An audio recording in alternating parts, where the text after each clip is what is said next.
Os casos de varíola dos macacos têm aumentado no Brasil. Mas qual é a situação da doença neste momento? Quantos brasileiros estão infectados e onde o tratamento é feito? Também é preciso saber o que os governos têm feito para combater a varíola dos macacos. Numa entrevista ao vivo, o ministro da Saúde, Marcelo Queiroga, lembra os sintomas, a forma de transmissão e as ações de enfrentamento à doença. Queiroga fala ainda sobre a campanha contra a poliomielite e o sarampo, reforça a importância de manter a carteira de vacinação em dia e comenta a mudança no piso da enfermagem. Mas a conversa com o ministro começa com os dados mais atualizados sobre a varíola dos macacos. Veja aí a entrevista. O Brasil tem cerca de 2.584 casos confirmados. Desde maio, quando surgiram os primeiros casos na Europa, o Sistema Único de Saúde, o Ministério da Saúde, se preparou para enfrentar essa ameaça. O SUS está preparado. Enfrentamos a emergência de saúde pública causada pela Covid-19 e nós, desde o início, organizamos a nossa estrutura dos laboratórios para fazer o diagnóstico. 4 laboratórios inicialmente: Fiocruz, Adolfo Lutz, FUNED, que é em Minas Gerais, e o laboratório da Universidade Federal do Rio de Janeiro. E nós já duplicamos essa capacidade e até o final de agosto, todos os laboratórios públicos LACENS terão a condição de fazer o diagnóstico. Vale lembrar que a letalidade dessa doença é baixa, né? Ou seja, a maioria dos casos são casos simples, de tal sorte que não é algo que se assemelhe à Covid-19, apesar de ser uma emergência de saúde pública global reconhecida pela Organização Mundial de Saúde. Certo, ministro. Vamos então relembrar aos nossos ouvintes quais são os sintomas dessa doença e como é que se dá a transmissão. Primeiro, a transmissão é a transmissão pele a pele, mucosa a mucosa. Os dados epidemiológicos indicam que a grande maioria dos casos ocorre entre homens que fazem sexo com homens. Isso é uma observação epidemiológica. Não tem nenhum cunho de estigmatizar esses cidadãos. Apenas se faz essa referência para protegê-los. Mas qualquer um pode adquirir, desde que tenha contato pele a pele com alguém que tem a infecção. Os sintomas: febre, as lesões de pele, né, que tem bolhas, vesículas e depois, na fase de resolução, aquelas crostas. Pode existir chamadas ínguas, né, gânglios, e o diagnóstico é clínico. Havendo a suspeita clínica, se faz a confirmação diagnóstica. Os indivíduos devem ficar isolados. Aqueles indivíduos, por exemplo, que têm quadros de imunocomprometimento, pessoas que têm, exemplo, câncer, eles podem ter eventualmente uma situação que requeira mais cuidados. Ministro, e quantos dias dura essa infecção? Então, tem um período de incubação, né, que pode variar ali de 2 a 10 dias, mas em cerca de 3 semanas a situação já está resolvida, né? O tratamento não é um tratamento específico. Tratamento dos sintomas. Por exemplo, a dor. A dor é um sintoma e nós fazemos a analgesia. As lesões, limpar as lesões. Existem alguns tratamentos virais que estão sendo estudados, ainda experimental. Um deles é o Tecurivimab, não é? Essa medicação nós estamos, através da Organização Pan-Americana de Saúde, conseguindo alguns tratamentos para fazer pesquisas aqui no Brasil. E em termos de prevenção, a vacina usada para essa doença, o monkeypox, que é prevalente, endêmica, na África, na região da República Democrática do Congo e na África Ocidental. Não é? E não se sabe o motivo, ela passou a acontecer na Europa e agora nas Américas. Ministro, o governo também está buscando insumos e ferramentas para o diagnóstico da doença, né? Quais são? Bom, eu falei, nós temos a nossa estrutura de laboratório para fazer o teste. É um teste semelhante ao RT-PCR. A contraprova, o Ministério da Saúde, com OPAS, já estruturou esses laboratórios e o objetivo até o final do mês é ter toda a estrutura dos laboratórios centrais capacitados para fazer esse exame. Os laboratórios privados também já estão disponibilizando. A Anvisa avalia alguns testes rápidos, inclusive testes produzidos na nossa Fundação Oswaldo Cruz. Portanto, o sistema de saúde, volto a frisar, o sistema de saúde está preparado para enfrentar essa situação. Ministro, quais são as ações aí de vigilância em relação à doença? São as ações rotineiras de vigilância. Vale destacar que antes da pandemia da Covid-19, nós tínhamos 55 centros de inteligência estratégica e vigilância em saúde. Hoje são 164 e nós fortalecemos a vigilância em fronteira. Agora, ministro, qual a orientação que o senhor dá para a população em relação à varíola dos macacos? Como evitar? O que fazer se for diagnosticado? As orientações, eu vou aqui repetir uma das orientações que foi passada pelo Dr. Tedros Adhanom, que é o diretor-geral da Organização Mundial de Saúde. Esses homens que fazem sexo com homens, reduzir o número de parceiros. Isso é uma das orientações.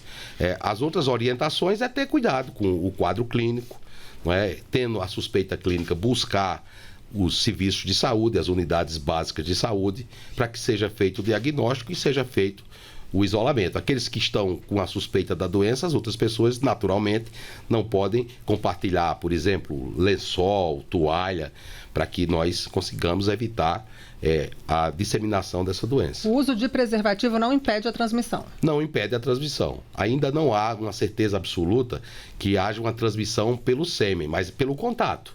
Então, durante o ato sexual, o contato é maior, naturalmente pode haver a maior chance de transmissão, mas pode adquirir de outra forma.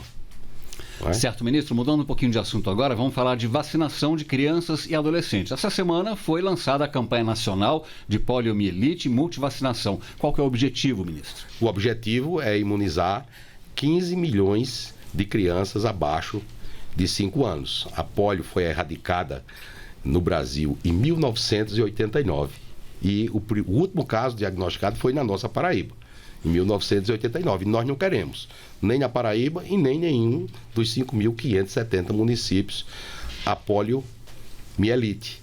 Já foi diagnosticado casos nos Estados Unidos e Israel, e se foi diagnosticado nesses países, pode acontecer aqui no Brasil também. Qual é a arma? A vacinação.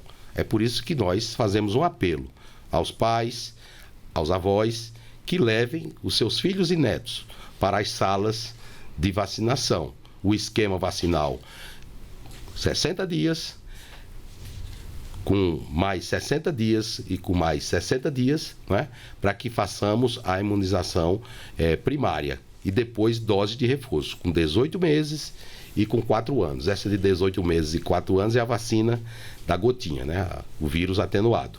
E a campanha vai até quando, ministro? Tem uma data? A campanha, essas vacinas elas são disponibilizadas continuamente nos postos de vacinação, não é? Mas nós temos ainda pelo menos 15 dias com essa campanha para atender os brasileiros. As campanhas é para fazer o alerta, mas quem não puder tomar a vacina agora, pode buscar a vacinação em qualquer momento. Também é uma hora de se preocupar e aproveitar para se vacinar contra o sarampo?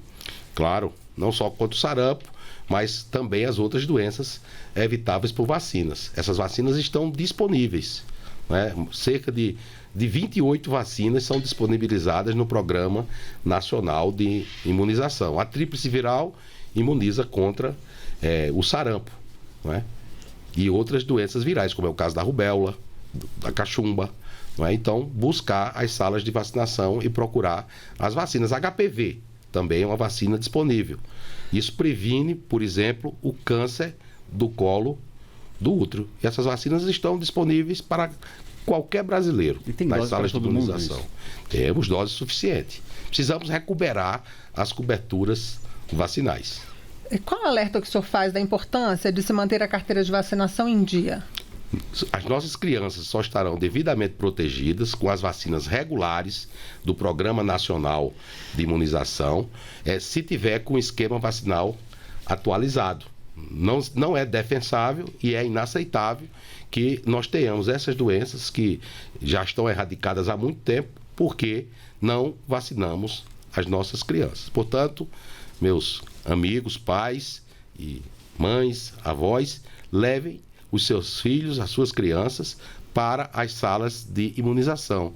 Enfim, nossas crianças são o futuro do nosso Brasil. Ministro, o governo tem buscado também fortalecer a atuação dos profissionais da saúde. E uma das recentes medidas foi a aprovação do piso da enfermagem. O senhor pode explicar o que é que muda a partir de agora? Mais dignidade para os nossos profissionais de enfermagem. Os profissionais de enfermagem são fundamentais para o sistema de saúde. Eu até falei no ato da sanção da lei, lembrei da enfermeira Florence Nightingale, do século XIX, que atuou na Guerra da Crimeia. Então tinha uma mortalidade superior a 48% nos feridos de guerra. E a Florence Nightingale cuidou desses feridos com duas medidas simples: exposição desses indivíduos ao sol e limpeza daquelas feridas. Conseguiu reduzir os óbitos para abaixo de 5%. Então, essa medida é uma medida que fortalece o sistema de saúde, é uma medida bastante custo-efetiva, porque quanto mais reconhecemos o trabalho dos profissionais de saúde, maior vai ser a eficiência da assistência aos pacientes. Ministro, esse piso, ele vale em todo o âmbito federal, estadual? Sim, isso é uma lei federal. Então, ela é uma lei que abrange não só o setor público, quanto o setor privado. Existe uma estimativa de quantos profissionais vão ser beneficiados com o novo piso, ministro? Os profissionais de enfermagem no Brasil, nós temos cerca de 2.500.000 profissionais de enfermagem, né? Os enfermeiros, que têm um nível superior, os técnicos e os auxiliares de enfermagem. Certo, ministro, o senhor tem falado sobre a importância de melhorar as ações do SUS na ponta. Quais são essas ações que o Ministério tem feito nesse sentido? Primeiro, fortalecimento da atenção primária à saúde. Nós temos condições de resolver 80% dos problemas na atenção básica, sem a necessidade do deslocamento das pessoas para hospitais, para UPAs. É por isso que precisamos qualificar os profissionais de saúde, ter tecnologia, como é o exemplo da telesaúde, ou saúde digital, telemedicina, para tornar mais eficiente a atenção básica. O programa Previne é uma forma de melhorar a eficiência, porque nós queremos os resultados. Por exemplo, cadastrar os brasileiros no Conect SUS, controle da hipertensão arterial, controle do diabetes, combate ao tabagismo, combate à obesidade, a realização do exame de Papa Nicolau para prevenção do câncer do colo do útero, o preenchimento da caderneta de vacinação das nossas crianças. E à medida que os municípios entregam esses resultados, o Ministério da Saúde aloca mais recursos para os municípios, ou seja, o número de atendimentos e a qualidade desse atendimento, que é igual a eficiência da prestação do serviço de saúde. E isso se expande também para a atenção especializada. Através do programa QualiSUS Cardio, nós mudamos o modelo de remuneração dos procedimentos de alta complexidade na cardiologia. Nós qualificamos os centros de alta complexidade cardiovascular, onde se faz, por exemplo, cirurgia do coração, implantes de estentes, de marca-passos, etc., em 4 níveis. O nível A, os procedimentos de cirurgia e de substituição de válvulas, recebem um incremento de 75% na remuneração. E o nível D, que seria o hospital de uma classificação menor, recebe 30%. Após 2 anos, nós vamos verificar os resultados. Quem entregar, continua onde está, ou sobe ou desce. O fato é que isso vai estimular a concorrência. E quem é o beneficiado? É a sociedade brasileira.